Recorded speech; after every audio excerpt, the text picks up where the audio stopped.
இன்றைய நாளில் பிரதமர் இலங்கையில் இருக்கிற சூழலில் தமிழ்நாட்டு மக்களின் உணர்வுகளை மதித்து காலமாக விடுத்து வருகிற கோரிக்கையை நிறைவேற்றக்கூடிய வகையில் புதிய நடவடிக்கைகளை மேற்கொள்ள வேண்டும். தமிழ்நாட்டு மீனவர்களின் பாதுகாப்பையும் உறுதி செய்ய வேண்டும். தமிழ்நாட்டு மீனவர்கள் சுதந்திரமாக லட்சத்தீவு வரையில் சென்று மீன்பிடிப்பதற்குரிய உரிமைகளை வலியுறுத்த வேண்டும் என்று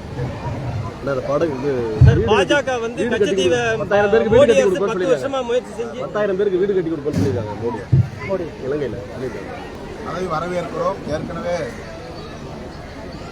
இந்திய ஒன்றிய அரசு வீடுகள் கட்டும் பணிகளை மேற்கொண்டு இருக்கிறது.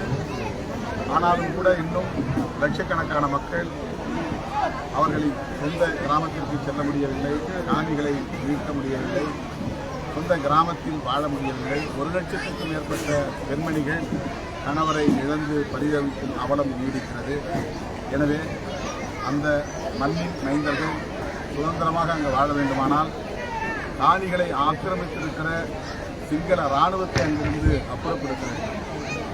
சிங்களவர்களின் குடிபெயர்வை தடுத்து நிறுத்த வேண்டும். அதற்குரிய நடவடிக்கைகளை பிரதமர் மேற்கொள்வதுதான் ஈழத் தமிழர்களுக்கு செய்கிற மிக முக்கியமான ஒரு பாதுகாப்பு நடவடிக்கையாக விருது கொடுத்துருக்காங்க. மித்திரம் விருது கொடுத்துருக்காங்க உங்களுக்கு, அந்த நாட்டு விருது கொடுத்துருக்காங்க மோடிக்கு. அதை பற்றி கருத்து? இலங்கை தேசத்திற்கும் இந்திய நாட்டுக்கும் இடையிலான உறவை நல்லிணக்கமாக பேணுவதற்கு அவர்கள் இந்த விருதினை வழங்கியிருக்கலாம். வாழ்த்து.